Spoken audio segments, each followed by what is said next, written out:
Diretamente do Brasil, Brasília, Distrito Federal. Quem vos fala, mestre Dinho, trazendo sempre informações na palma da sua mão, com notícias de utilidade pública, nacional e internacional. O mestre Dinho, eu quero aqui, antes de iniciar esta live, eu quero falar sobre o Pix do juiz Oscar Aníbal Chapan. Pix, Oscar Aníbal Chapan, @gmail.com. Repito, Oscar Aníbal Chapan, @gmail.com. Está na descrição desse vídeo. Muito bom dia, 12 de dezembro de 2025, horário 17h42. Atenção, atenção. Atenção, Comando Sur, atenção, OTAN, Pentágono, NATO. Atenção, forças de 123 países do Tribunal Penal Internacional. Atenção, todos os integrantes do planeta Terra.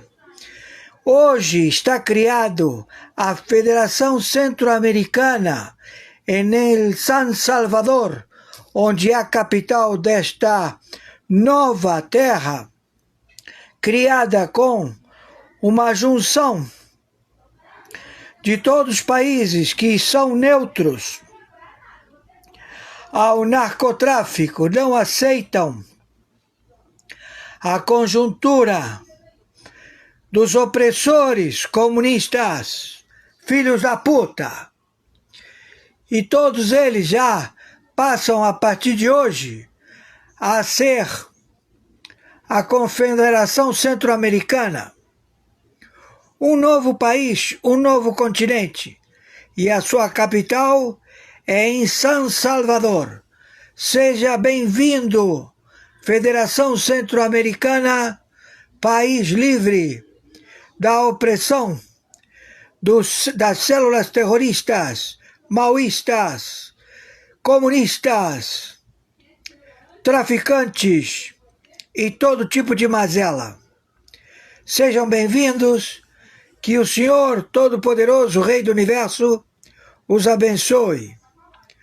No momento, dia 12 de dezembro de 2025, horário 17h43, já está vigorando. Então este território está liberado dos marginais que se encontram em guerra atômica nuclear no Caribe. Sejam felizes, administrem os seus estados, que agora são estados, onde a capital, San Salvador, vai ter suas riquezas, sua única moeda e todas suas leis unificadas ao bem da humanidade. Quem está falando é o senhor Oscar Aníbal Chapan, árbitro. Intervenção em todas as 123 países signatários do Tribunal Penal Internacional, como também do Tribunal do Brooklyn e do Supremo Tribunal Mundial. Estamos já na vigorância desta nova federação, cuja capital é em São Salvador. Muito grato. Com relação ao procedimento em negociação de estabelecer as averbações dos crimes cometidos pela República Federativa do Brasil, que estão em curso e que continuam sendo objeto de tutela e curatela do Tribunal Penal Internacional, estamos a estabelecer as medidas de intervenção na República Federativa do Brasil, cujos elementos estão todos já identificados por crimes múltiplos estabelecidos no planeta. Um grande default financeiro através de um conglomerado de 56 bancos centrais do narcotráfico, situados em Basileia, na Suíça, no Banco BIS, ao qual se estabeleceu a uma tutela e curatela num grande default que atingiu a ONU, atingiu a Rússia, atingiu a China, atingiu a Turquia, atingiu todo mundo. Então todo mundo agora não quer saber mais de guerra, acabou tudo, eles estão sem dinheiro nenhum. Foram todos roubados. Tudo isto está sendo averbado pela Justiça Internacional. As penas são prisão perpétua. Dependendo da gravidade, é crime contra procedimento de segurança nacional que leva ao pelotão de fuzilamento. Já estamos todos postos. Hoje, 12 de dezembro de 2025, horário 17h47. Com relação ao procedimento de sobrevivência do árbitro internacional, corregedor internacional arbitral, o senhor Oscar Aníbal Chapano, sua manutenção, o seu Pix de sobrevivência, oscaranibalchapano@gmail.com. O seu Pix de sobrevivência, CPF, 510-466-44734. O seu Pix de sobrevivência é seu telefone WhatsApp 5521-997420789. As penas impostas aos que cometeram crimes contra a soberania dos Estados Unidos da América, que estão situados na República Federativa do Brasil, têm prisão perpétua. Prisão em vários delitos, 30 anos de cautelamento. Também prisão perpétua. Então, essas são as penas de máxima procedência.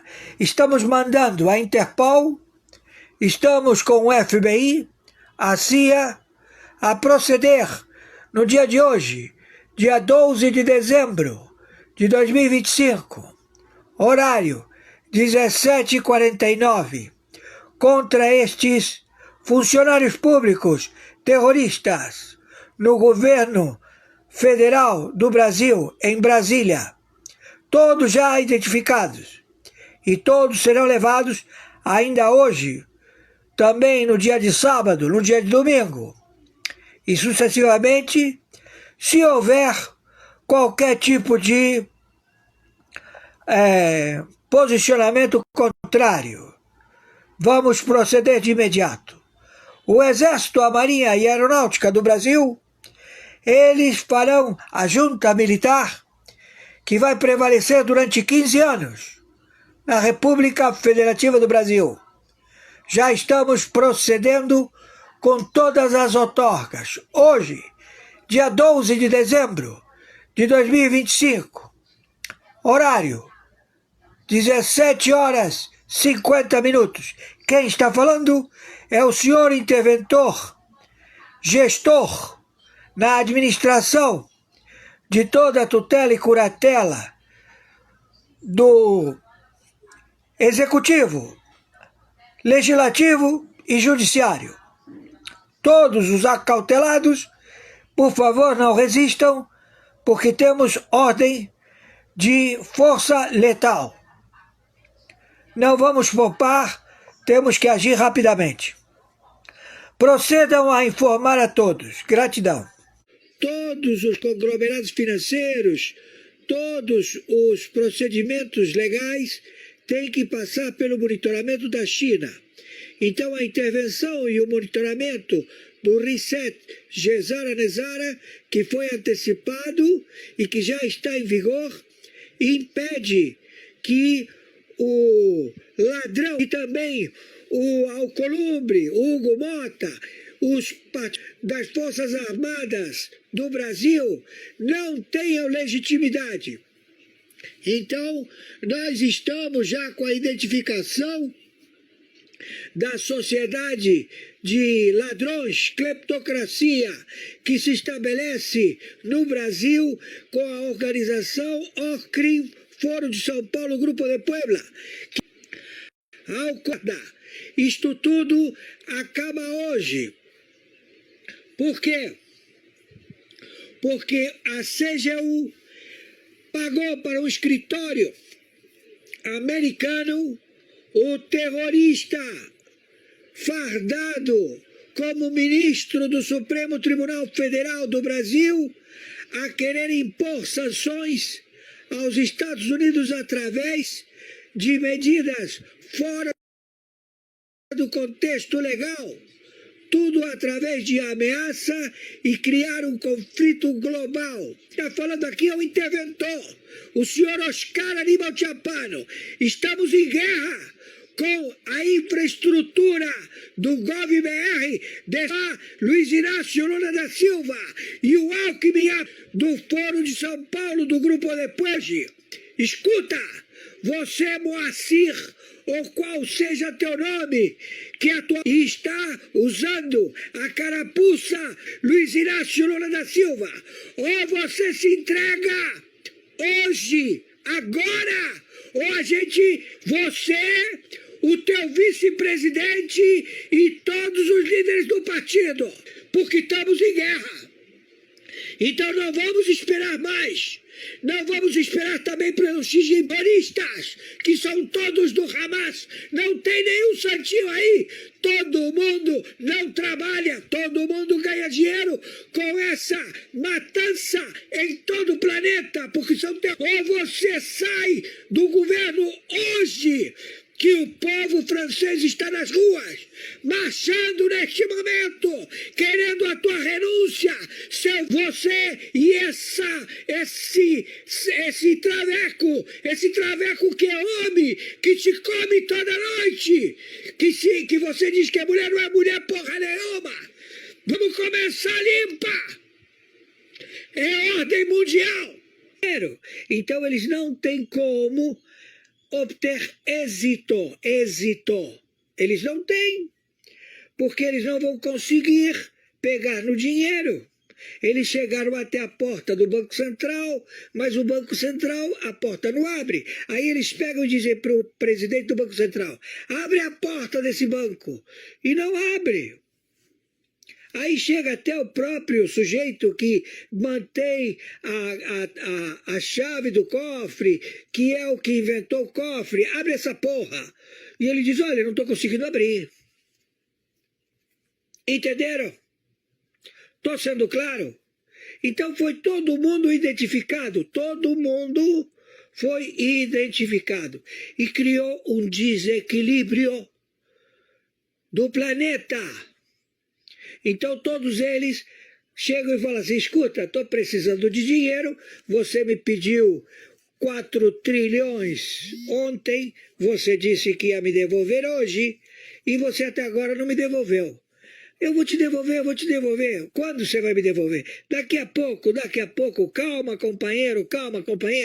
E você arrasta para uma semana, um mês, 2 meses, 2 anos e meio, e você está vendo que o dinheiro que ele arrecada, porque ele não tem, o cofre está aberto, ele está tirando todo o dinheiro e esse dinheiro está sumindo.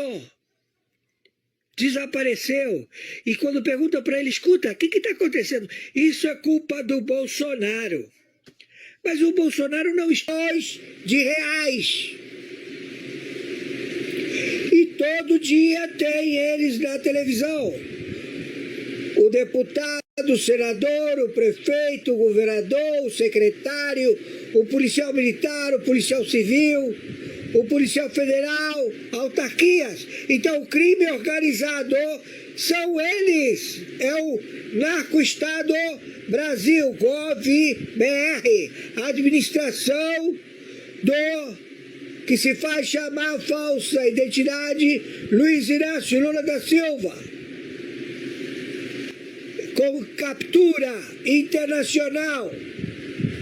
Ele, a Janja, o GovBR, estamos porque eles declararam guerra aos Estados Unidos da América, a 123 países signatários, ou seja, eles criaram, conjuntamente com o Brasil, o Tribunal Penal Internacional. E eles todos se uniram para que nenhum funcionário público ou nenhum agrupamento queira tomar as terras ricas em minérios. Então, além deles roubarem as terras, a fauna, a flora, a água, eles agora estão roubando a população. E eles querem intimidar. Aí eles dizem, eu te intimido se não te mato. Aí o sujeito fica com medo, com cagaço, e faz tudo o que ele quer.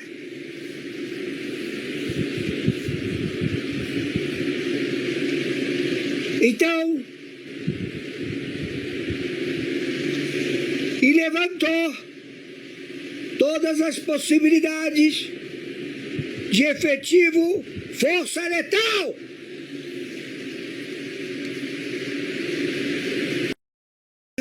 A querer formatar e estabelecer a globalização administrativa no planeta. Eis o relatório.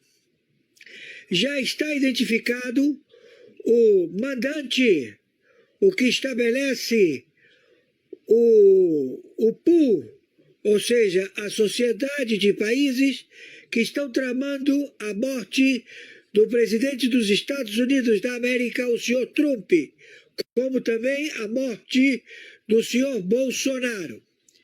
O Brasil, ele está submetido à administração da China. A China de Xi Jinping, ele estabelece as diretrizes de monitoramento da população do Brasil. Todos os conglomerados financeiros, todos os procedimentos legais têm que passar pelo monitoramento da China. Então, a intervenção e o monitoramento do Reset Gesara-Nezara, que foi antecipado e que já está em vigor, impede que o ladrão e também o Alcolumbre, Hugo Mota, os das Forças Armadas do Brasil não tenham legitimidade. Então, nós estamos já com a identificação da sociedade de ladrões, cleptocracia, que se estabelece no Brasil com a organização OCRIM, Foro de São Paulo, Grupo de Puebla. Isto tudo acaba hoje. Por quê? Porque a CGU pagou para um escritório americano o terrorista fardado como ministro do Supremo Tribunal Federal do Brasil a querer impor sanções aos Estados Unidos através de medidas fora do contexto legal, tudo através de ameaça e criar um conflito global. Está falando aqui é o interventor, o senhor Oscar Aníbal Chapano. Estamos em guerra com a infraestrutura do GovBR, Luiz Inácio Lula da Silva e o Alckmin do Foro de São Paulo, do Grupo de Puebla.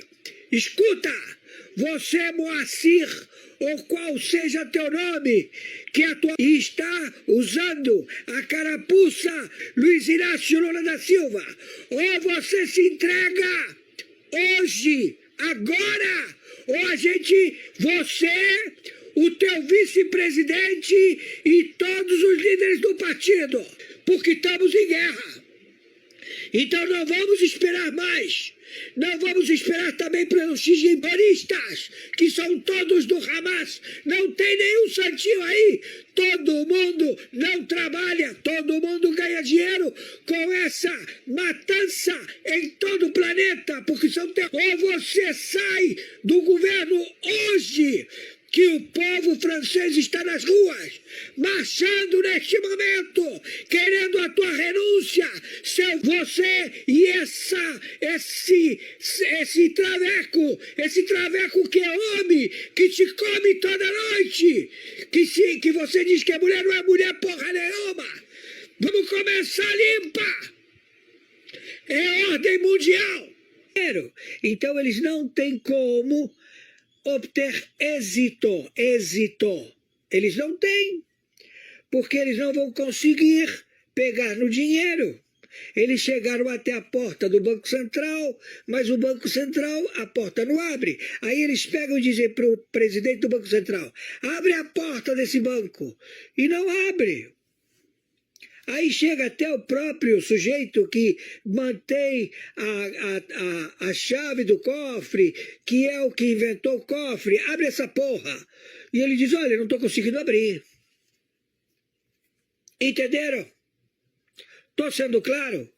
Então foi todo mundo identificado, todo mundo foi identificado. E criou um desequilíbrio do planeta. Então todos eles chegam e falam assim, escuta, estou precisando de dinheiro, você me pediu 4 trilhões ontem, você disse que ia me devolver hoje, e você até agora não me devolveu. Eu vou te devolver. Quando você vai me devolver? Daqui a pouco, calma, companheiro. E você arrasta para uma semana, um mês, 2 meses, 2 anos e meio, e você está vendo que o dinheiro que ele arrecada, porque ele não tem, o cofre está aberto, ele está tirando todo o dinheiro e esse dinheiro está subindo. Desapareceu. E quando pergunta para ele, escuta, o que está acontecendo? Isso é culpa do Bolsonaro. Mas o Bolsonaro não está de reais. E todo dia tem eles na televisão. O deputado, o senador, o prefeito, o governador, o secretário, o policial militar, o policial civil, o policial federal, autarquias. Então o crime organizado são eles. É o narco-estado Brasil, Gov.br, administração do que se faz chamar falsa identidade Luiz Inácio Lula da Silva. Com captura internacional. Ele, a Janja, o Gov.br, estamos porque eles declararam guerra aos Estados Unidos da América, a 123 países signatários, ou seja, eles criaram, conjuntamente com o Brasil, o Tribunal Penal Internacional. E eles todos se uniram para que nenhum funcionário público ou nenhum agrupamento queira tomar as terras ricas em minérios. Então, além deles roubarem as terras, a fauna, a flora, a água, eles agora estão roubando a população. E eles querem intimidar. Aí eles dizem, eu te intimido, senão eu te mato. Aí o sujeito fica com medo, com cagaço, e faz tudo o que ele quer.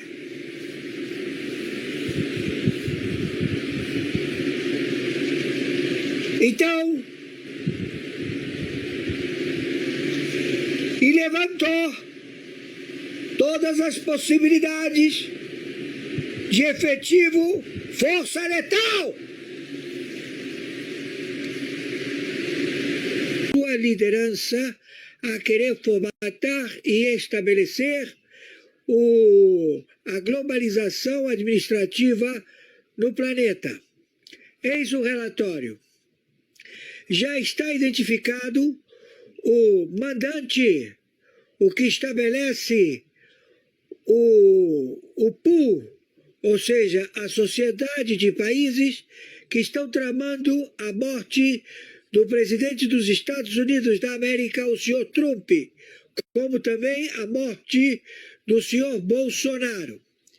O Brasil, ele está submetido à administração da China.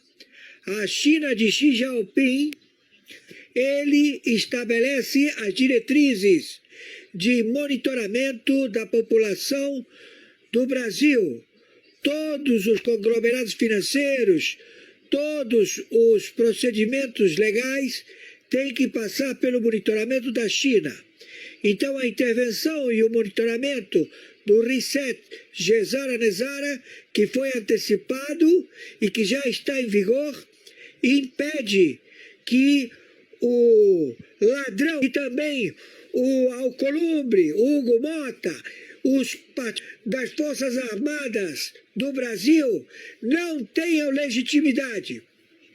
Então, nós estamos já com a identificação da sociedade de ladrões, cleptocracia, que se estabelece no Brasil com a organização OCRIM, Foro de São Paulo, Grupo de Puebla. Isto tudo acaba hoje. Por quê? Porque a CGU pagou para um escritório americano o terrorista fardado como ministro do Supremo Tribunal Federal do Brasil a querer impor sanções aos Estados Unidos através de medidas fora do contexto legal, tudo através de ameaça e criar um conflito global. Está falando aqui é o interventor, o senhor Oscar Aníbal Chapano. Estamos em guerra com a infraestrutura do GovBR, Luiz Inácio Lula da Silva e o Alckmin do Foro de São Paulo, do Grupo Depois. Escuta, você, Moacir, ou qual seja teu nome, que está usando a carapuça Luiz Inácio Lula da Silva, ou você se entrega hoje, agora, ou você, o teu vice-presidente e todos os líderes do partido, porque estamos em guerra. Então não vamos esperar mais. Não vamos esperar também pelos xinjimpanistas, que são todos do Hamas. Não tem nenhum santinho aí. Todo mundo não trabalha, todo mundo ganha dinheiro com essa matança em todo o planeta, porque são ou você sai do governo hoje, que o povo francês está nas ruas, marchando neste momento, querendo a tua renúncia, você e esse traveco que é homem, que te come toda noite, que você diz que a mulher não é mulher porra nenhuma. Vamos começar limpa. É ordem mundial. Então eles não têm como obter êxito. Eles não têm, porque eles não vão conseguir pegar no dinheiro.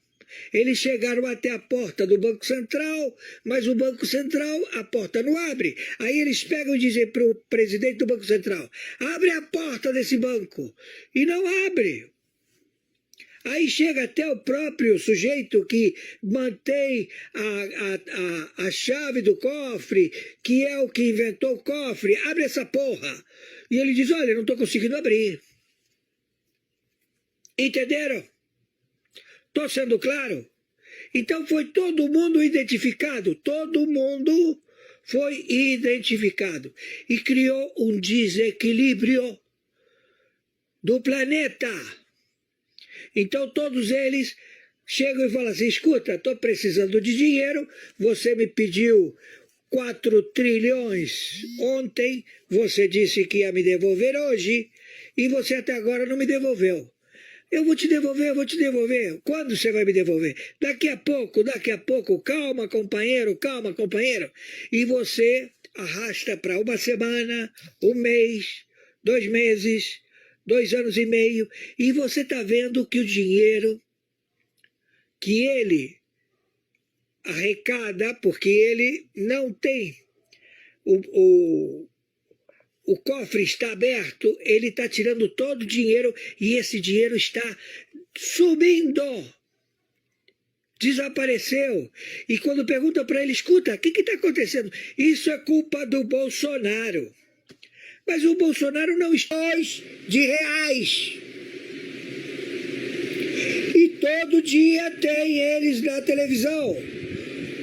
O deputado, o senador, o prefeito, o governador, o secretário, o policial militar, o policial civil, o policial federal, autarquias. Então o crime organizado são eles. É o narco-estado Brasil, Gov.br, administração do que se faz chamar falsa identidade Luiz Inácio Lula da Silva.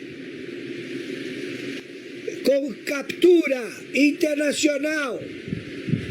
Ele, a Janja, o Gov.br, estamos porque eles declararam guerra aos Estados Unidos da América, a 123 países signatários, ou seja, eles criaram, conjuntamente com o Brasil, o Tribunal Penal Internacional. E eles todos se uniram para que nenhum funcionário público ou nenhum agrupamento queira tomar as terras ricas em minérios. Então, além deles roubarem as terras, a fauna, a flora, a água, eles agora estão roubando a população. E eles querem intimidar. Aí eles dizem, eu te intimido se não te mato. Aí o sujeito fica com medo, com cagaço, e faz tudo o que ele quer.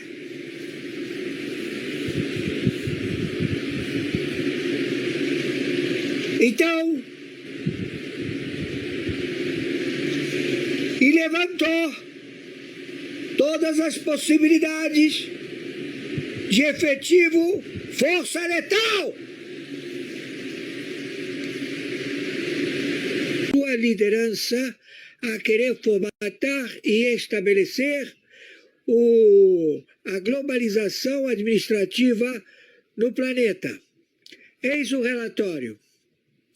Já está identificado o mandante, o que estabelece o pool, ou seja, a sociedade de países que estão tramando a morte do presidente dos Estados Unidos da América, o senhor Trump, como também a morte do senhor Bolsonaro. O Brasil, ele está submetido à administração da China. A China de Xi Jinping, ele estabelece as diretrizes de monitoramento da população do Brasil. Todos os conglomerados financeiros, todos os procedimentos legais têm que passar pelo monitoramento da China.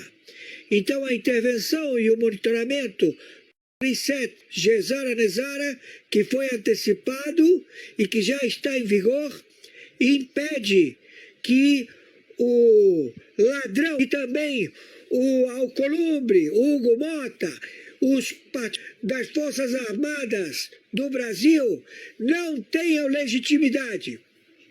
Então, nós estamos já com a identificação da sociedade de ladrões, cleptocracia, que se estabelece no Brasil com a organização OCRIM, Foro de São Paulo, Grupo de Puebla. Isto tudo acaba hoje. Por quê? Porque a CGU pagou para o escritório americano o terrorista fardado como ministro do Supremo Tribunal Federal do Brasil, a querer impor sanções aos Estados Unidos através de medidas fora do contexto legal, tudo através de ameaça e criar um conflito global. Está falando aqui é o interventor, o senhor Oscar Aníbal Chapano. Estamos em guerra com a infraestrutura do GovBR, Luiz Inácio Lula da Silva e o Alckmin do Foro de São Paulo, do Grupo Depois. Escuta, você, Moacir, ou qual seja teu nome, que está usando a carapuça Luiz Inácio Lula da Silva, ou você se entrega hoje, agora, ou você, o teu vice-presidente e todos os líderes do partido, porque estamos em guerra. Então não vamos esperar mais. Não vamos esperar também pelos xinguibaristas, que são todos do Hamas. Não tem nenhum santinho aí. Todo mundo não trabalha, todo mundo ganha dinheiro com essa matança em todo o planeta, porque são ou você sai do governo hoje, que o povo francês está nas ruas, marchando neste momento, querendo a tua renúncia, se você e esse traveco que é homem, que te come toda noite, que você diz que a mulher não é mulher porra nenhuma. Vamos começar limpa. É ordem mundial. Então eles não têm como obter êxito. Eles não têm, porque eles não vão conseguir pegar no dinheiro. Eles chegaram até a porta do Banco Central, mas o Banco Central, a porta não abre. Aí eles pegam e dizem para o presidente do Banco Central, abre a porta desse banco. E não abre. Aí chega até o próprio sujeito que mantém a chave do cofre, que é o que inventou o cofre, abre essa porra. E ele diz, olha, não estou conseguindo abrir. Entenderam? Estou sendo claro? Então foi todo mundo identificado, todo mundo foi identificado. E criou um desequilíbrio do planeta. Então todos eles chegam e falam assim, escuta, estou precisando de dinheiro, você me pediu 4 trilhões ontem, você disse que ia me devolver hoje, e você até agora não me devolveu. Eu vou te devolver. Quando você vai me devolver? Daqui a pouco, calma, companheiro. E você arrasta para uma semana, um mês, 2 meses, 2 anos e meio, e você está vendo que o dinheiro que ele arrecada, porque ele não tem, o cofre está aberto, ele está tirando todo o dinheiro e esse dinheiro está sumindo. Desapareceu. E quando perguntam para ele, escuta, o que está acontecendo? Isso é culpa do Bolsonaro. Mas o Bolsonaro não está de reais. E todo dia tem eles na televisão. O deputado, o senador, o prefeito, o governador, o secretário, o policial militar, o policial civil, o policial federal, autarquias. Então o crime organizado são eles. É o narco-estado Brasil, GovBR, a administração que se faz chamar falsa identidade Luiz Inácio Lula da Silva. Meus amigos e amigas, patriotas, quem vos fala, mestre Dinho. Hoje, dia 13 de dezembro do ano de 2025. Nós acabamos, nesse momento, de assistir a live do juiz Oscar Aníbal Chapano. Na sequência, vamos agora assistir as matérias, aquelas matérias que o juiz Oscar Aníbal Chapon envia todos os dias para o mestre Dinho. Vamos lá, agora, nesse momento.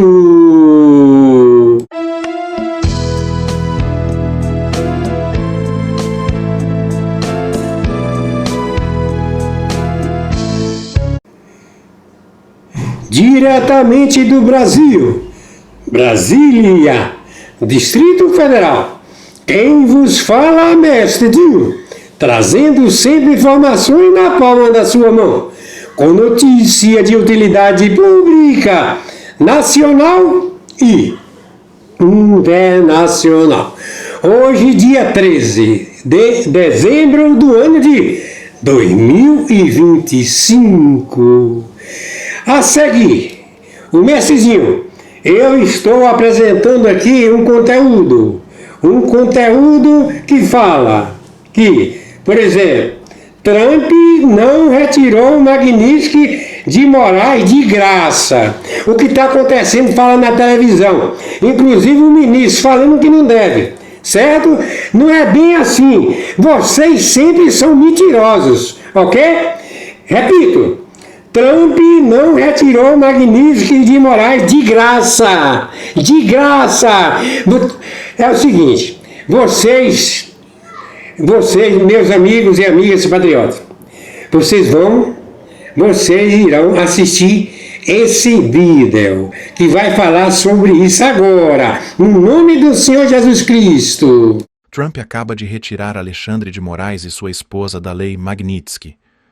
Sim, a notícia é real, e eu sei que muita gente está chocada, revoltada, sem entender nada.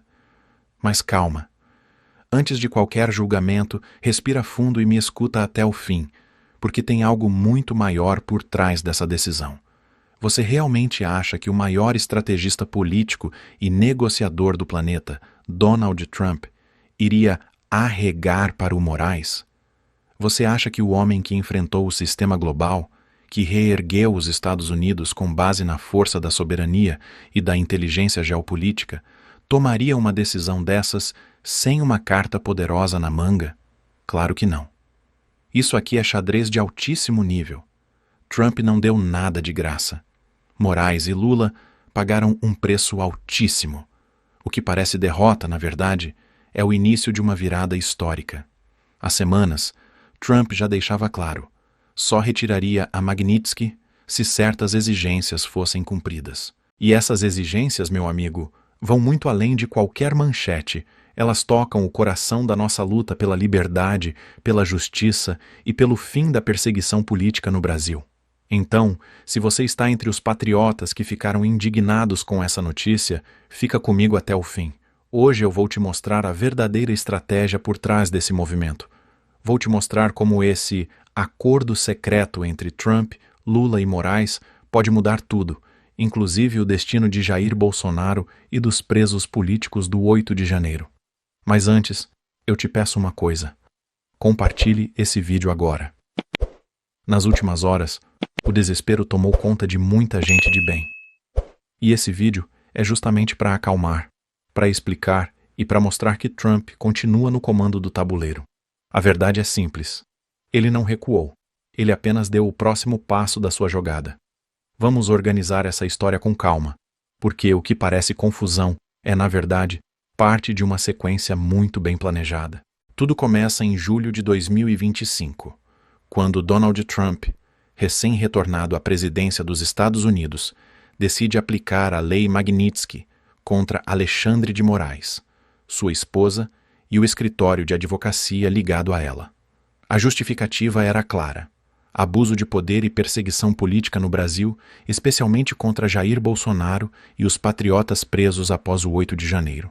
Naquele momento, Trump não estava apenas punindo Moraes, ele estava enviando um recado direto ao sistema brasileiro.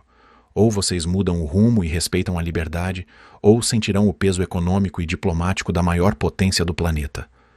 A sanção teve um impacto devastador. Moraes e sua esposa foram banidos do sistema financeiro internacional, suas contas bloqueadas, seus negócios travados. E mais, O Brasil, que tentava se aproximar de Trump para aliviar tarifas comerciais e negociar novos acordos, viu tudo congelar da noite para o dia. Foi então que começou o jogo de bastidores. A partir de agosto, emissários de Lula e Moraes começaram a buscar pontes secretas com Washington. E, como revelou a revista Oeste, Trump deixou uma lista de exigências para sequer considerar rever a sanção. Uma delas, acabar com a perseguição política dentro do Brasil. Em setembro, vieram as primeiras mudanças. Perfis de direita começaram a reaparecer nas redes, a censura diminuiu, figuras como Eduardo Bolsonaro, Paulo Figueiredo, Alan dos Santos e Rodrigo Constantino voltaram a falar sem bloqueios. Nada disso foi coincidência. Foi sinal de que Moraes e Lula estavam cedendo. Em outubro, Lula enviou uma carta diplomática a Trump, oferecendo uma série de concessões. O conteúdo não foi divulgado oficialmente, mas fontes ligadas à diplomacia americana confirmaram. O Brasil colocava terras raras, minerais estratégicos para a indústria militar e tecnológica à disposição dos Estados Unidos. Trump, que vem travando uma guerra econômica contra a China, viu nisso uma oportunidade gigantesca. Novembro foi o mês das tratativas finais. Delegações do Congresso brasileiro viajaram discretamente para Washington, enquanto diplomatas americanos sondavam o avanço do PL da dosimetria, aquele projeto que pode aliviar a pena dos presos do 8 de janeiro. Tudo começou a se encaixar. E agora, em dezembro de 2025, veio a grande jogada. Trump anuncia oficialmente a retirada de Moraes da Magnitsky. Mas a nota do Departamento de Estado é o detalhe que quase ninguém percebeu. Ela diz que a decisão reflete o avanço do Brasil na melhoria de suas condições políticas internas. Ou seja, Trump não retirou as sanções por simpatia, e sim porque Moraes começou a cumprir o combinado. Cada ponto dessa linha do tempo mostra que nada foi por acaso. A Magnitsky não foi apenas punição.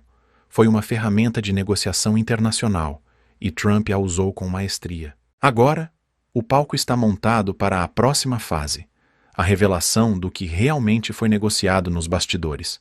Agora é o ponto em que tudo começa a fazer sentido.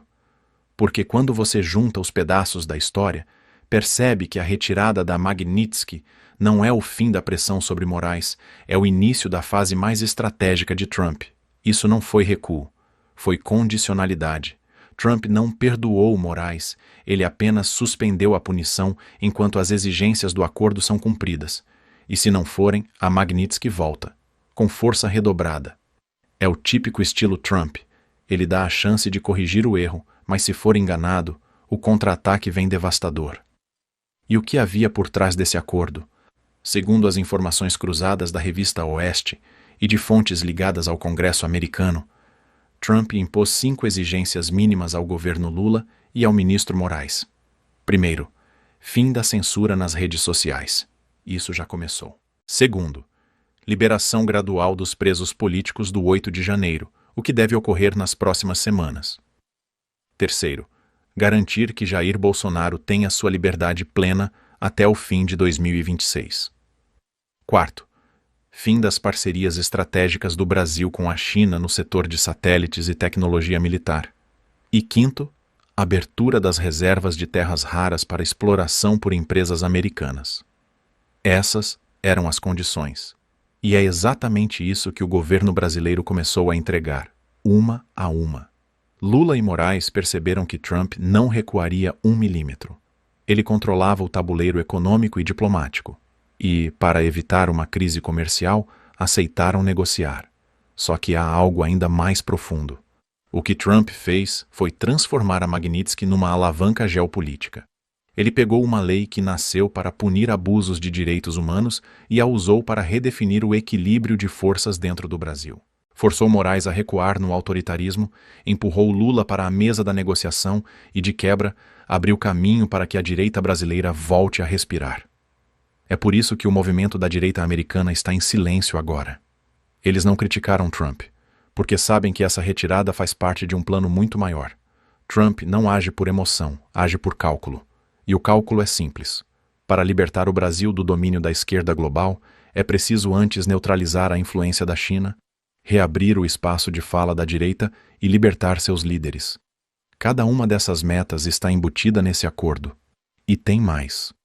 O entorno diplomático de Washington já sinalizou. Se Moraes ou Lula romperem qualquer ponto da negociação, a Magnitsky volta instantaneamente, mas dessa vez com alcance ampliado, atingindo inclusive membros do governo e aliados do Supremo. Essa é a verdadeira jogada. Trump não tirou o Moraes da lista porque quis poupá-lo, mas porque quis mantê-lo sob controle. E quem entende de estratégia sabe. Quando o adversário acha que venceu, é exatamente ali que ele se torna vulnerável. Agora você entende o motivo do silêncio de Trump e da calma do Departamento de Estado. Eles sabem que o tabuleiro virou e que por trás do aparente recuo há uma vitória tática em andamento. Trump não recuou. Quem recuou foi Moraes. Quem cedeu foi Lula. E cederam não por generosidade, mas por medo. Medo das consequências econômicas, medo das investigações futuras, medo de perder o controle político que ainda fingem ter. Vamos ser claros. Se o governo brasileiro tivesse mantido a postura autoritária, Trump não teria removido a Magnitsky. Mas ele viu sinais de obediência, e essa obediência teve um preço. A censura começou a cair. Os canais conservadores voltaram a respirar, e as conversas sobre libertar Bolsonaro e os presos políticos deixaram de ser tabu em Brasília. De repente, o que era impossível passou a ser pauta. E você acha que isso é coincidência? Trump não precisa levantar a voz. Ele usa o peso do dólar, da diplomacia e do poder global para enquadrar quem brinca de ditador. E de maneira irônica, é exatamente isso que está acontecendo agora. Moraes, que se vendia como o todo-poderoso do Brasil, está debaixo de observação internacional. Cada passo dele, cada decisão, cada gesto será medido à luz desse acordo. Mas há um ponto moral que não podemos ignorar. Porque, se por um lado a jogada de Trump expõe a hipocrisia do sistema brasileiro, por outro lado ela nos lembra que a liberdade não vem de graça. Ela exige luta, exige estratégia, exige paciência. Os patriotas que estão desesperados com essa notícia precisam entender. Essa foi uma vitória silenciosa, não uma derrota. Trump usou o método que mais domina: fazer o adversário acreditar que venceu enquanto, na prática, ele foi desarmado. Foi assim com a China, foi assim com o Irã e está sendo assim com o Brasil. E a pergunta que fica é: quantas concessões mais Lula e Moraes terão que fazer antes que o povo perceba que o jogo virou? Porque, no fundo, quem parecia estar mandando, agora está sendo mandado. E quem parecia acuado, agora dita as regras do tabuleiro. O cenário agora é de transição silenciosa, mas profunda. A esquerda está tentando vender essa retirada da Magnitsky como um gesto diplomático entre nações, quando na realidade foi um recuo tático forçado. Trump jogou a isca e Lula e Moraes morderam com gosto. Eles acreditaram que poderiam aliviar a pressão internacional, mas acabaram entrando num acordo do qual não podem mais sair. E é justamente aí que mora o poder de Trump. Ele não precisa de tanques, nem de discursos inflamados. Ele opera com diplomacia dura, com economia, com estratégia de Estado.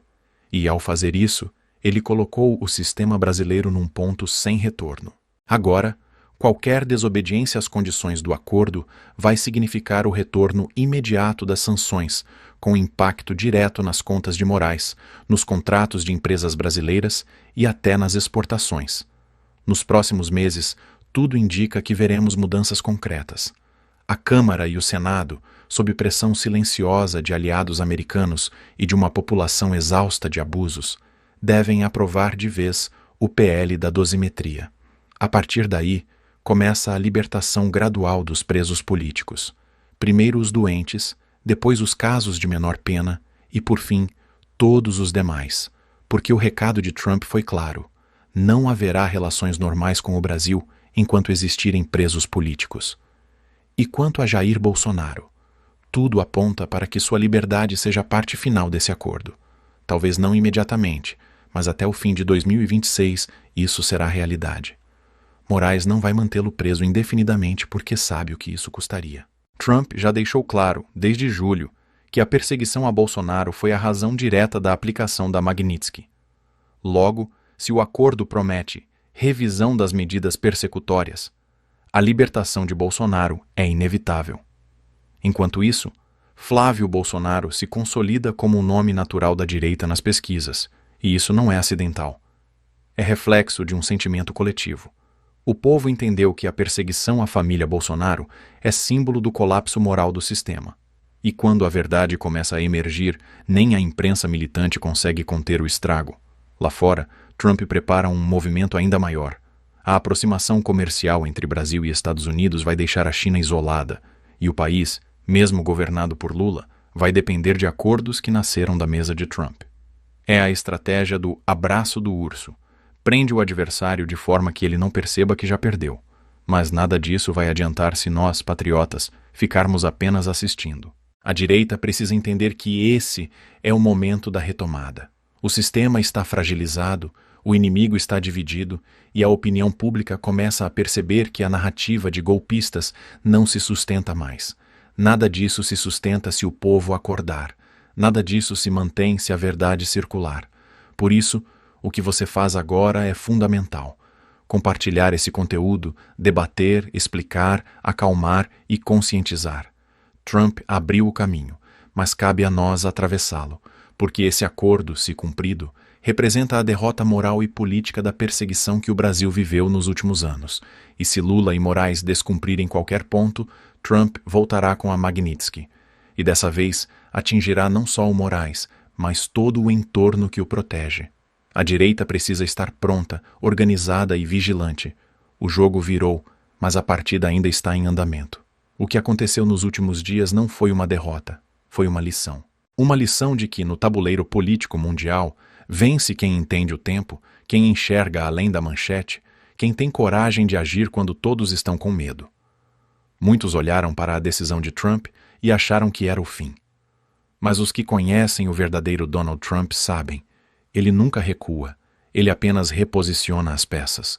Ele é o homem que quebrou o sistema em Washington, que enfrentou o globalismo de frente, que não teme o confronto quando está do lado da verdade. E é exatamente isso que está acontecendo agora, diante dos nossos olhos. Trump não tirou Moraes da Magnitsky por fraqueza. Tirou porque sabia que, ao fazer isso, amarrava Lula e Moraes em compromissos públicos e diplomáticos que eles jamais conseguirão desfazer. O gesto de hoje é a armadilha de amanhã. E quem entende estratégia sabe que a pior prisão é aquela que o próprio inimigo constrói para si mesmo, acreditando que está livre. Nós, conservadores, precisamos enxergar isso com clareza. Essa jogada não é sobre Alexandre de Moraes. Não é sobre Lula. É sobre o renascimento do Brasil livre. É sobre devolver dignidade aos patriotas que foram humilhados, presos e silenciados. É sobre o retorno da liberdade de expressão, o fim da censura e a reconstrução moral de um país que foi tomado pela mentira. Trump sabe que o Brasil é peça-chave na luta global contra o avanço do progressismo.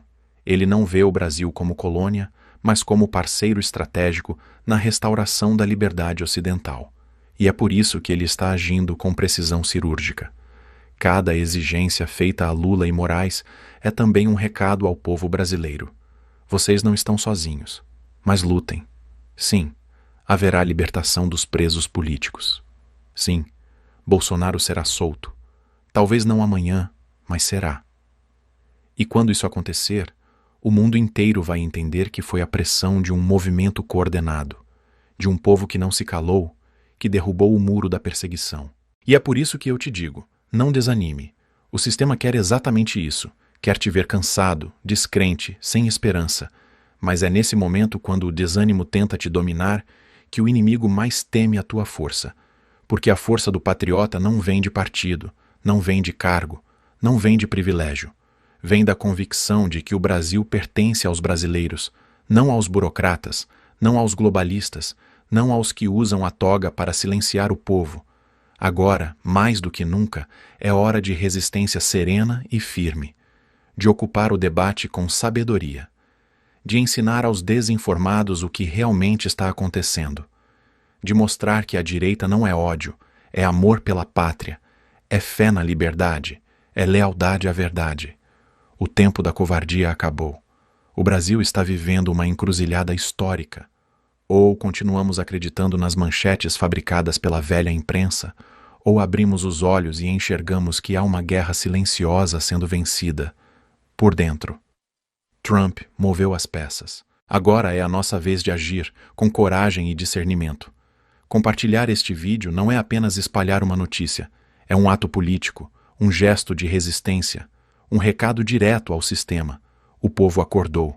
Cada compartilhamento é uma fagulha acesa na consciência de alguém que ainda não entendeu o tamanho da jogada. E quando a verdade se espalha, nem toda a censura do mundo é capaz de contê-la. Nós não podemos esquecer o que nos trouxe até aqui. Os dias de censura, as prisões injustas, o silêncio forçado, as lágrimas das famílias que viram seus entes serem tratados como criminosos por amarem o Brasil. Nada disso será em vão. Cada sacrifício, cada humilhação, cada perseguição está sendo cobrada. E a conta está chegando. Trump fez a parte dele. Agora cabe a nós fazer a nossa.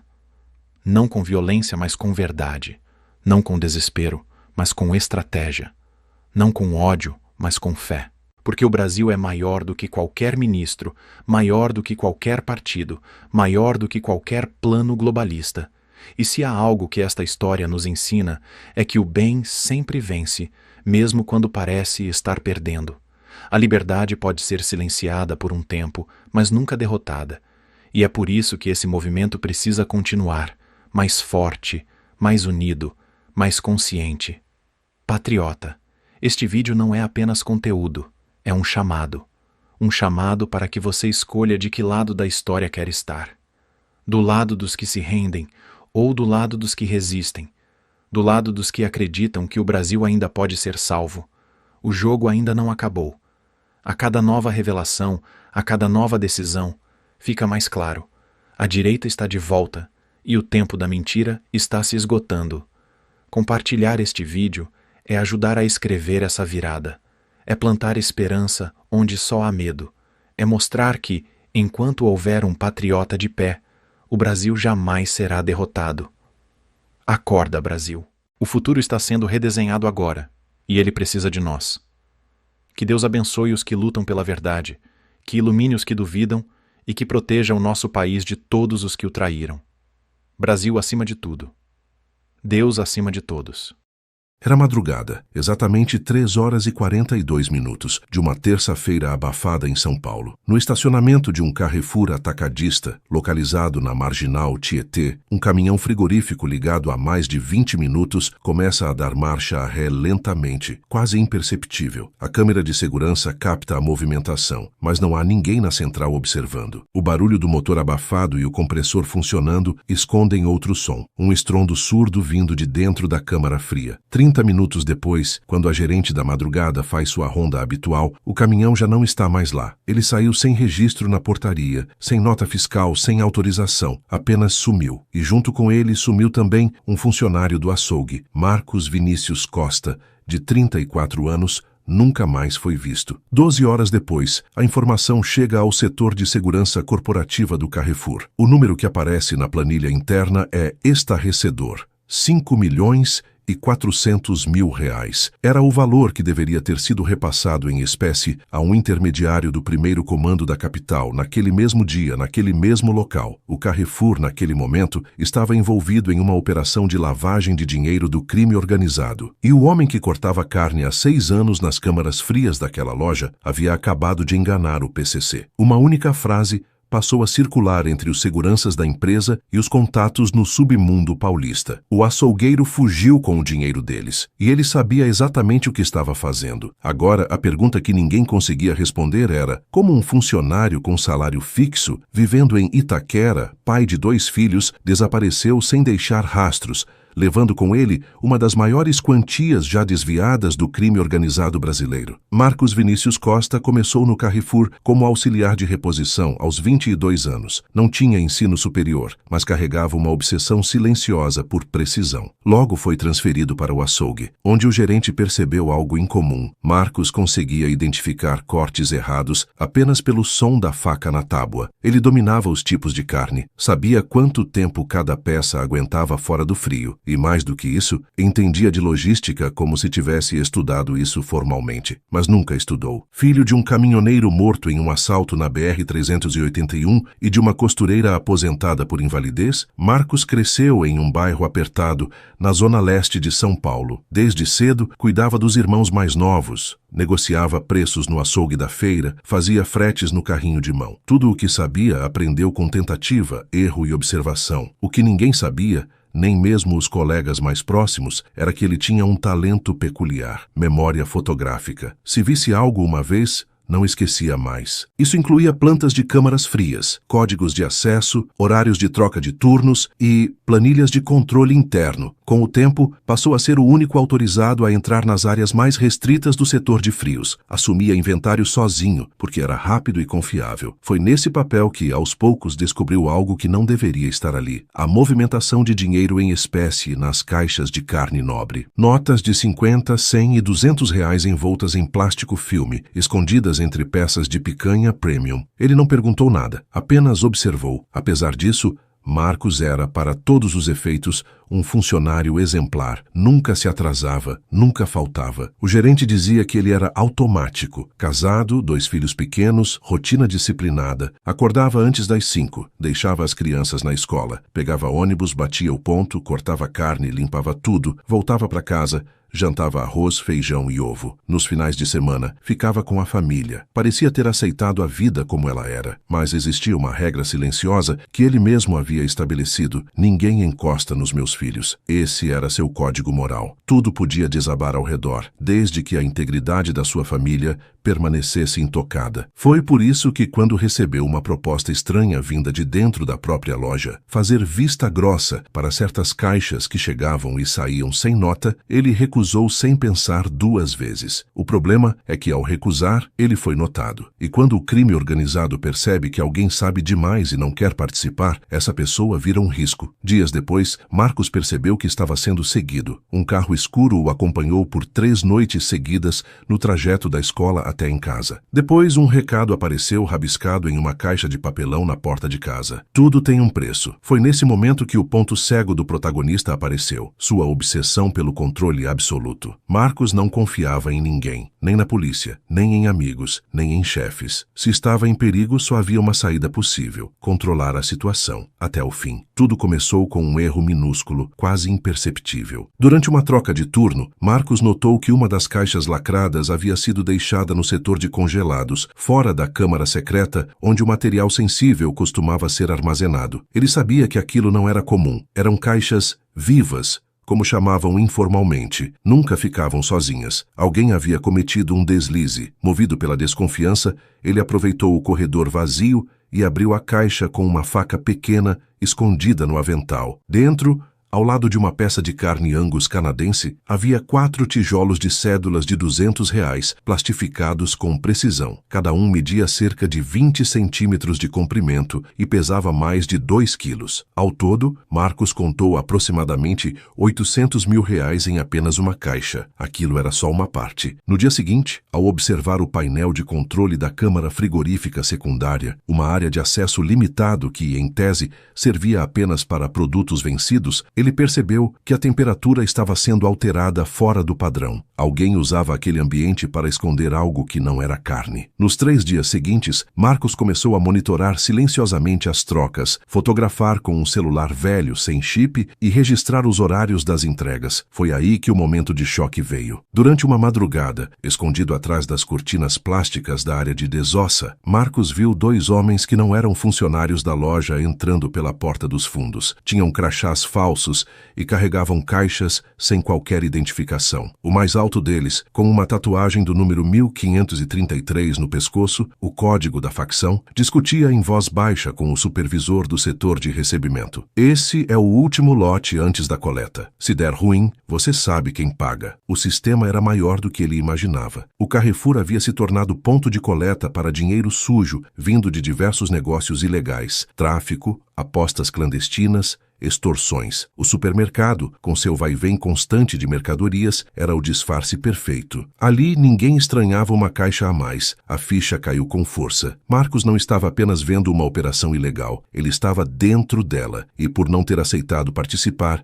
já estava marcado. Naquela mesma semana, um bilhete foi deixado na mochila do seu filho mais velho na escola. Um papel dobrado com apenas 3 palavras escritas à mão. Faz sua parte. Foi o ponto de não retorno. A ameaça era direta. Não havia mais zona cinzenta. O prazo para cooperar havia terminado, e Marcos sabia que, se não fizesse algo, sua família estaria em risco. Ele não tinha proteção. Não podia confiar nos superiores, pois ao menos um deles já estava comprometido. Também não podia simplesmente fugir. O PCC tinha olhos em todos os terminais rodoviários, aplicativos de transporte, hotéis de beira de estrada. E os 5 milhões em dinheiro vivo que circulavam naquela loja eram a chave para sua própria liberdade. A decisão foi tomada ali em silêncio. Ele faria exatamente o contrário do que esperavam. Não entregaria nada, não cooperaria e muito menos ficaria parado. Ele roubaria o dinheiro deles, mas para isso ele precisava de um plano perfeito, que envolvesse tempo, conhecimento técnico e a execução de cada etapa com precisão cirúrgica. E o mais importante, ele teria apenas uma chance. Marcos sabia que não podia cometer erros. Cada detalhe teria de ser executado com precisão, sem chamar atenção, sem deixar rastros. Ele passou as 2 semanas seguintes mergulhado em uma rotina ainda mais meticulosa, mas agora com um objetivo oculto: preparar o maior roubo individual já feito contra o primeiro comando da capital. E o mais absurdo, tudo seria feito de dentro de um açougue. A primeira etapa foi o mapeamento completo das câmeras de segurança. Marcos conhecia a planta da loja, mas agora ele precisava entender onde estavam os pontos cegos, os ângulos mortos, os horários exatos em que os replays das gravações eram sobrescritos. Durante a madrugada, ele começou a ajustar levemente o foco de uma das câmeras do corredor da câmara fria, fazendo parecer que ela estava desalinhada por um erro técnico. Em 3 dias conseguiu criar uma faixa cega de aproximadamente 40 centímetros ao lado da porta de emergência, o suficiente para passar algo sem ser filmado. A segunda etapa foi mais arriscada: ganhar acesso ao sistema de refrigeração dos caminhões. Ele já havia notado que os veículos usados para transporte das caixas vivas vinham de um fornecedor terceirizado, mas usavam uma configuração de controle digital semelhante à da loja. Bastava um pequeno dispositivo Bluetooth escondido no compartimento técnico, e ele poderia desligar e ligar o motor frigorífico remotamente com o celular. Ele comprou o dispositivo com dinheiro emprestado de um agiota de Itaquera, mentindo que precisava para automatizar uma geladeira industrial. Na terceira etapa, Marcos usou sua credibilidade dentro da equipe para fazer algo que poucos poderiam questionar. Ele trocou de turno com outro funcionário, alegando problemas com o filho mais novo. Com isso, passou a trabalhar justamente nas madrugadas de menor movimento, e com o mesmo supervisor envolvido com o esquema, que não o observava de perto por confiar que ele não era uma ameaça. Foi nesse turno que ele começou a fazer pequenos testes. No início, transportava caixas vazias de um setor a outro, cronometrando quanto tempo levava até alguém perguntar algo. Ninguém perguntava. Depois, passou a ensaiar o trajeto da câmara fria secundária até o depósito de carga, sempre com caixas reais, com carnes de menor valor, usando luvas diferentes das que a loja fornecia, luvas sem DNA, compradas em um brechó de utensílios hospitalares. Mas o momento crucial viria com a identificação da data exata da coleta do dinheiro. Toda terça-feira, por volta das 4 da manhã, uma remessa especial era recolhida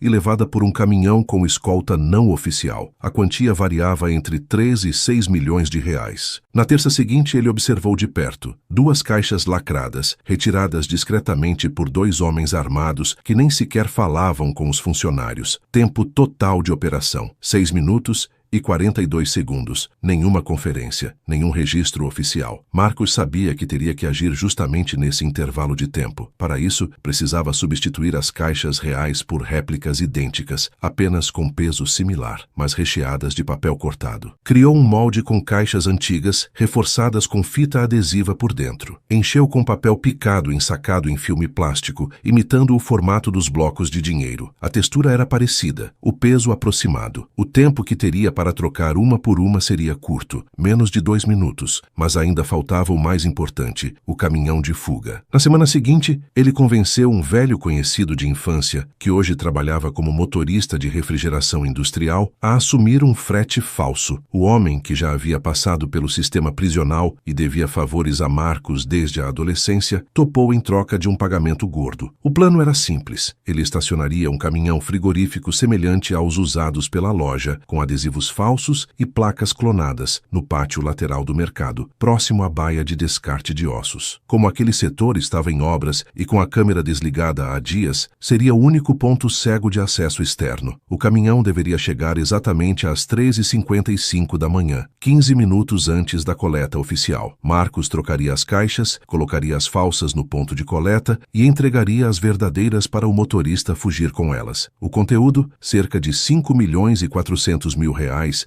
em notas de 50 e 100, já empacotadas, prontas para o transporte. E se algo desse errado? Marcos havia preparado um plano B, roupas limpas, um segundo celular, um chip novo, documentos falsos e uma rota alternativa de fuga pelo teto do mercado, que ele havia explorado em horários de manutenção. Em caso de emergência, ele sumiria por ali com ou sem dinheiro, mas ele sabia, tudo teria que acontecer em menos de 8 minutos. Do contrário, não haveria segunda chance, não contra o PCC. Na madrugada do dia 10 de outubro, Marcos chegou ao trabalho às 2h45 da manhã. Estava mais calmo do que o normal. Não porque sentia segurança no plano, mas porque havia aceitado a realidade. Ou daria certo, ou não sairia vivo daquilo. Usava o uniforme habitual, com uma touca branca e botas de borracha. Mas por baixo da roupa, colado ao corpo com fita médica, estava o celular sem chip com o qual ele controlaria o motor do caminhão de fuga. Naquela noite, o ar-condicionado da loja parecia mais forte. Ou talvez fosse só o nervosismo se transformando em suor frio nas costas. O relógio digital da parede marcava 13h33 quando ele iniciou a última ronda no setor de frios, como sempre fazia. Naquele momento, o caminhão já estava a caminho, circulando pelas ruas laterais do bairro do Limão, pronto para estacionar na entrada lateral. Marcos havia orientado o motorista a esperar o farol da esquina piscar 3 vezes antes de entrar. Era o sinal. 13h50. O caminhão estaciona. As rodas param dentro da zona de sombra,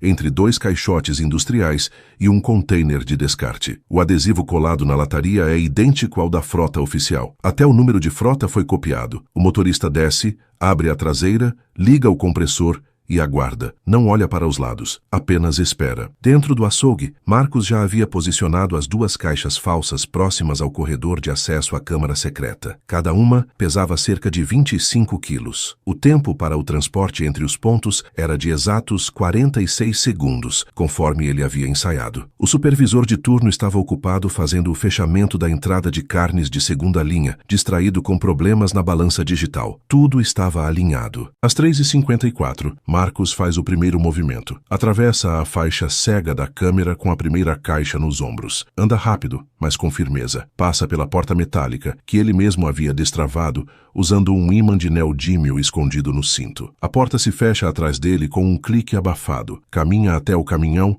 entrega a primeira caixa ao motorista, que já está com luvas e máscara. Nenhuma palavra é dita. Ele volta imediatamente. Às 3h56, repete o percurso com a segunda caixa. Nesse momento, uma funcionária do setor de panificação cruza o corredor em direção ao vestiário. Marcos diminui o passo. Finge que está apenas fazendo transporte interno. A funcionária olha, sorri brevemente, não diz nada. Ele vira a curva e entra no ponto cego da câmera. 1 segundo a mais e teria sido visto. Caixa número 2 é colocada no caminhão. Com as 2 caixas originais no caminhão, ele retorna e posiciona as caixas falsas exatamente onde estavam as verdadeiras. Calcula os ângulos, alinha os lacres, garante que tudo pareça intacto. Às 3h58, fecha a câmara secreta. Tranca com a chave que está no bolso do supervisor, que ele havia pegado minutos antes, durante uma conversa rápida sobre a temperatura da carne de frango. O homem nem percebeu. Faltando 1 minuto para as 4, Marcos entra no banheiro dos funcionários, retira o celular preso ao corpo e ativa o comando que liga o motor frigorífico do caminhão. O som do compressor preenche o pátio, igual ao de qualquer outro veículo. Ele envia a última instrução para o motorista: partir às 4h01 pela Rota 2, contornando os fundos da loja e pegando a saída pelo depósito antigo,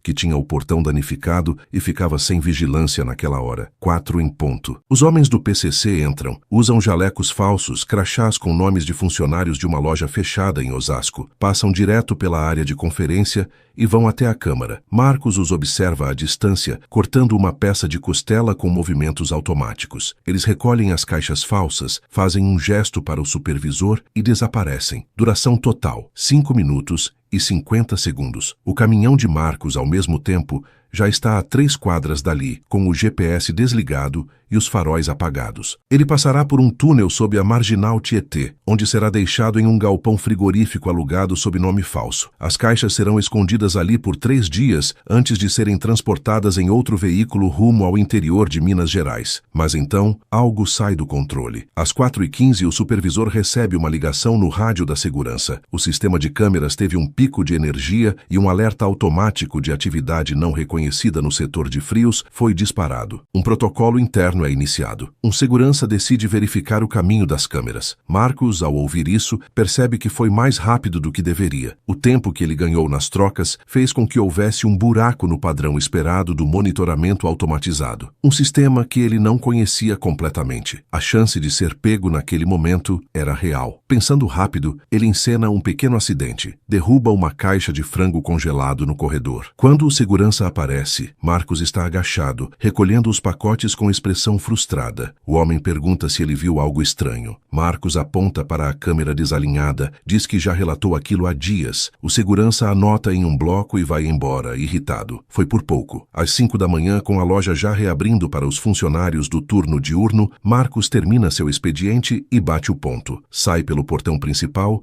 pega o ônibus como sempre. Vai até o centro da cidade, onde entra em uma barbearia antiga e troca de roupa nos fundos. Deixa o celular antigo no banheiro, em cima da descarga. 30 minutos depois, entra em um carro de aplicativo reservado com nome falso, que o leva até uma pousada na Serra da Cantareira. Ali ele passa os próximos 2 dias monitorando os noticiários e aguardando qualquer sinal de retaliação. Mas nada acontece. O PCC acredita que a quebra ocorreu na rota de transporte. Acusa o próprio motorista de desviar o dinheiro. O supervisor, pressionado, culpa os fornecedores. A cúpula do Carrefour inicia uma auditoria interna e Marcos, pela primeira vez em anos, sente o gosto amargo da vitória, mas ele sabe que isso não vai durar. 2 dias após o roubo, a tensão começa a se espalhar como sangue na água. A primeira resposta do PCC é direta. 2 funcionários terceirizados da equipe de transporte desaparecem misteriosamente. Nenhum corpo é encontrado, mas seus celulares são rastreados até uma favela dominada pela facção. O recado é claro: alguém pagaria pela quebra. Dentro do Carrefour, o supervisor da madrugada é afastado. O clima na loja vira fumaça.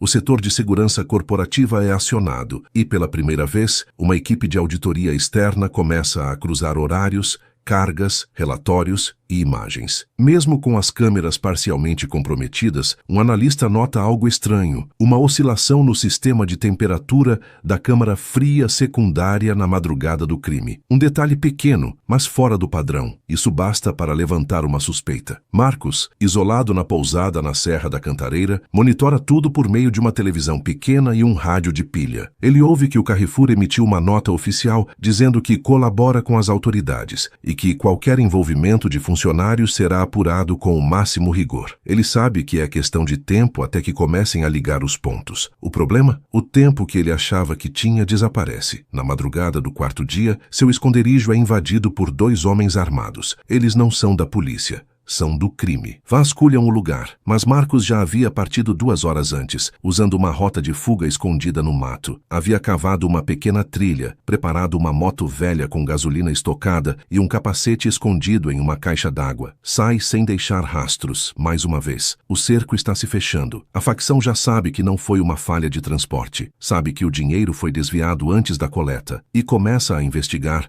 os poucos funcionários com acesso direto à Câmara Secreta. A lista tem 4 nomes. 3 são descartados por estarem fora do turno naquela noite. Resta um: Marcos Vinícius Costa. A essa altura, ele já cortou o cabelo, raspou a barba, trocou de identidade. Está escondido em um sítio no interior do Paraná, usando o nome de um parente morto, mas ao abrir um envelope enviado por um contato antigo, sente o estômago virar. A facção colocou uma recompensa por sua cabeça: R$150 mil, vivo ou morto. Nesse ponto, Marcos precisa fazer uma escolha: fugir para sempre, mudando de estado, país, rosto, ou usar a única carta que ainda mantém em segredo. Entre os papéis que recolheu nas semanas de preparação, havia cópias de e-mails, transferências bancárias e nomes de pelo menos 2 gerentes regionais envolvidos na lavagem de dinheiro. Provas concretas. Documentos que poderiam não apenas protegê-lo, mas também derrubar uma parte do esquema. Era sua moeda de troca. Ele envia um envelope envelope anônimo para um jornalista investigativo com uma única frase escrita à mão: "Se eu morrer, publique isso." É um movimento desesperado, mas necessário. Na manhã do 8º dia após o roubo, uma reportagem explode nos portais de notícias. O jornalista que recebeu o envelope misterioso publica trechos do material. Há nomes de executivos, contas bancárias, imagens de caixas com dinheiro saindo sem nota do Carrefour e até trechos de e-mails com linguagem cifrada, claramente referindo-se a remessas de valores escondidas sob cargas perecíveis. A matéria não cita Marcos, mas a conexão é inevitável para quem está dentro do esquema. O sistema foi exposto, o impacto é imediato. Em menos de 24 horas, a Polícia Federal abre um inquérito. A Receita entra no circuito. O Carrefour, pressionado, demite preventivamente 3 gerentes. A opinião pública explode. Redes sociais tomam conta da história. Chamam de o açougueiro do PCC. Há memes, debates e teorias. Alguns acreditam que Marcos está morto. Outros dizem que ele está na fronteira com o Paraguai. Um deputado usa o caso como exemplo da fragilidade do setor privado frente ao crime organizado. Mas ninguém consegue encontrá-lo. Enquanto isso, Marcos, agora escondido em uma cidade pequena no interior de Santa Catarina, assiste a tudo de longe. Usa o nome falso de Daniel, trabalha lavando carros, mora em um quarto nos fundos de uma borracharia, tem barba espessa, sotaque forçado e nunca fica mais de 3 meses no mesmo lugar. O dinheiro roubado, quase todo ainda está escondido. Ele gastou apenas o necessário para sumir. E jurou para si mesmo que jamais colocaria as mãos no restante, até ter certeza de que ninguém mais o procurava. Mas a paz é ilusória. Em uma noite chuvosa, ao voltar para casa, encontra uma carta debaixo da porta, sem remetente, sem assinatura, apenas uma frase escrita à mão: "Você ainda respira, mas não está livre." É o lembrete de que, embora tenha vencido uma batalha, a guerra com o PCC é eterna, e eles nunca esquecem. Ainda assim, o sistema sofreu um abalo real. A investigação levou à prisão de 2 gerentes e um fornecedor com ligações diretas com membros da facção. O Carrefour pagou multas, perdeu contratos e, discretamente, reformulou toda a sua cadeia de abastecimento. A prática de esconder dinheiro em cargas refrigeradas foi abandonada, pelo menos por um tempo, e Marcos continua foragido, mas não quebrado, transformado. Não é mais apenas o funcionário exemplar de uma rede varejista. É o homem que desafiou sozinho a organização criminosa mais poderosa do país, que executou um plano quase militar debaixo do nariz de todos, que usou sua expertise técnica como arma, que arriscou tudo por um único princípio: proteger a própria família. Mas vive com uma verdade incômoda. Para manter seus filhos seguros, ele precisou desaparecer da vida deles. Deixou uma carta para a esposa, pediu que dissesse às crianças que o pai foi viajar para longe. Nada mais, nem uma pista, nem um adeus. Hoje, se você andar por qualquer estrada esquecida do Brasil profundo, pode passar por ele e nem notar. Um homem comum, rosto comum, vida pequena. Mas, se olhar de perto, vai ver nos olhos dele algo diferente. O olhar de alguém que enganou o sistema e venceu. Forças de defesa de Israel atacam alvos do Hezbollah em série de ataques aéreos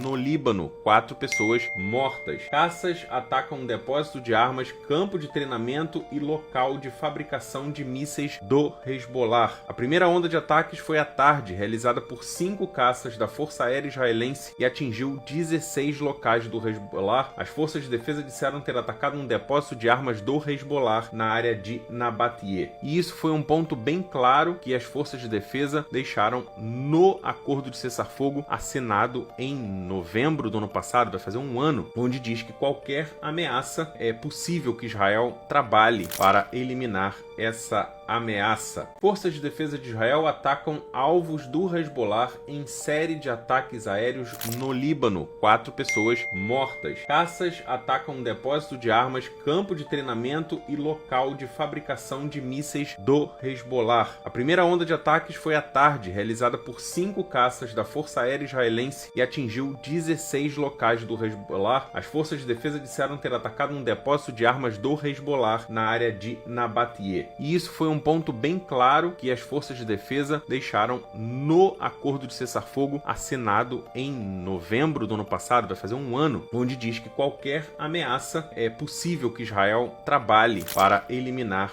essa ameaça. Forças de defesa de Israel atacam alvos do Hezbollah em série de ataques aéreos no Líbano. 4 pessoas mortas. Caças atacam um depósito de armas, campo de treinamento e local de fabricação de mísseis do Hezbollah. A primeira onda de ataques foi à tarde, realizada por 5 caças da Força Aérea Israelense e atingiu 16 locais do Hezbollah. As forças de defesa disseram ter atacado um depósito de armas do Hezbollah na área de Nabatie. E isso foi um ponto bem claro que as forças de defesa deixaram no acordo de cessar-fogo assinado em novembro do ano passado, vai fazer um ano, onde diz que qualquer ameaça é possível que Israel trabalhe para eliminar essa ameaça. Forças de defesa de Israel atacam alvos do Hezbollah em série de ataques aéreos no Líbano. 4 pessoas mortas. Caças atacam um depósito de armas, campo de treinamento e local de fabricação de mísseis do Hezbollah. A primeira onda de ataques foi à tarde, realizada por 5 caças da Força Aérea Israelense e atingiu 16 locais do Hezbollah. As forças de defesa disseram ter atacado um depósito de armas do Hezbollah na área de Nabatie. E isso foi um ponto bem claro que as forças de defesa deixaram no acordo de cessar-fogo assinado em novembro do ano passado, vai fazer um ano, onde diz que qualquer ameaça é possível que Israel trabalhe para eliminar essa ameaça. Em comum, existem provas de que Lula cometeu os crimes de corrupção passiva e lavagem de dinheiro. A condenação de Lula no caso do Triplex está confirmada por 3 instâncias da Justiça. Lula é o primeiro ex-presidente da República preso. Foram mais de 60 delações no processo. O doutor Emílio Odebrecht fez uma espécie de pacto de sangue com o presidente Lula. Ele levou um pacote de propinas para o presidente Lula, 300 milhões de reais. Eu acabei disponibilizando para ele ao redor de 300 milhões de reais. Eu fui julgado, fui considerado inocente. Não foi. A pior e maior mentira dessa eleição é dizer que Lula foi inocentado. É falsa a ideia de que Lula se tornou um político inocente. Não foi inocentado. O processo vai ser recomeçado numa outra jurisdição. Isso não quer dizer também que o ex-presidente Lula foi inocentado. O Supremo não inocentou. O Supremo assentou a nulidade dos processos crime, o que implica o retorno à fase anterior, à fase inicial. A maior mentira das eleições é que o Lula é inocente. Foi preso, ficou quase 2 anos. É uma pessoa que rouba, que deixa a nação do jeito que deixou. O povo precisa saber da verdade. E é vergonhoso pro país ter um cara como ele disputando uma presidência. Se Lula foi condenado, por que ele está solto? Eu vou explicar. Imagina um bandido assaltando uma mulher. Um policial age, prende o bandido e junto com as testemunhas vão todos para a delegacia federal. São ouvidos e o bandido é preso. Aí chega o advogado e diz que o crime não é federal. E, portanto, o ladrão deveria estar em outra delegacia. Aí o bandido é solto, ou seja, o roubo existiu. Só que o ladrão será julgado em outro lugar. Foi isso que aconteceu com Lula. O processo mudou de lugar, mas a verdade, essa não muda. Democracia é isso. Você pode votar em quem você quiser. Mas como você viu, Lula está mentindo. Ele não foi inocentado. Comum. Existem provas de que Lula cometeu os crimes de corrupção passiva e lavagem de dinheiro. A condenação de Lula no caso do Triplex está confirmada por 3 instâncias da Justiça. Lula é o primeiro ex-presidente da República preso. Foram mais de 60 delações no processo. O doutor Emílio Odebrecht fez uma espécie de pacto de sangue com o presidente Lula. Ele levou um pacote de propinas para o presidente Lula, 300 milhões de reais. Eu acabei disponibilizando para ele ao redor de 300 milhões de reais. Eu fui julgado, fui considerado inocente. Não foi. A pior e maior mentira dessa eleição é dizer que Lula foi inocentado. É falsa a ideia de que Lula se tornou um político inocente. Não foi inocentado. O processo vai ser recomeçado numa outra jurisdição. Isso não quer dizer também que o ex-presidente Lula foi inocentado. O Supremo não inocentou. O Supremo assentou a nulidade dos processos crime, o que implica o retorno à fase anterior, à fase inicial. A maior mentira das eleições é que o Lula é inocente. Foi preso, ficou quase 2 anos. É uma pessoa que rouba, que deixa a nação do jeito que deixou. O povo precisa saber da verdade. E é vergonhoso pro país ter um cara como ele disputando uma presidência. Se Lula foi condenado, por que ele está solto? Eu vou explicar. Imagina um bandido assaltando uma mulher. Um policial age, prende o bandido e junto com as testemunhas vão todos para a delegacia federal. São ouvidos e o bandido é preso. Aí chega o advogado e diz que o crime não é federal e, portanto, o ladrão deveria estar em outra delegacia. Aí o bandido é solto, ou seja, o roubo existiu. Só que o ladrão será julgado em outro lugar. Foi isso que aconteceu com Lula. O processo mudou de lugar, mas a verdade, essa não muda. Democracia é isso. Você pode votar em quem você quiser. Mas como você viu, Lula está mentindo. Ele não foi inocentado.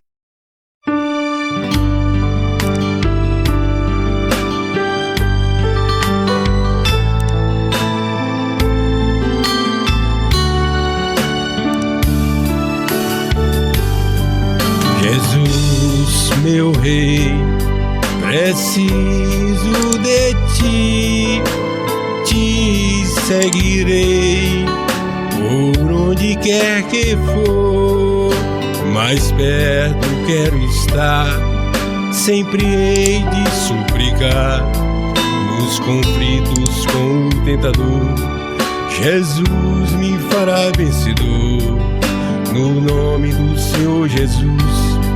O inimigo é amarrado com o poder do meu Deus, me guardando, me livrando.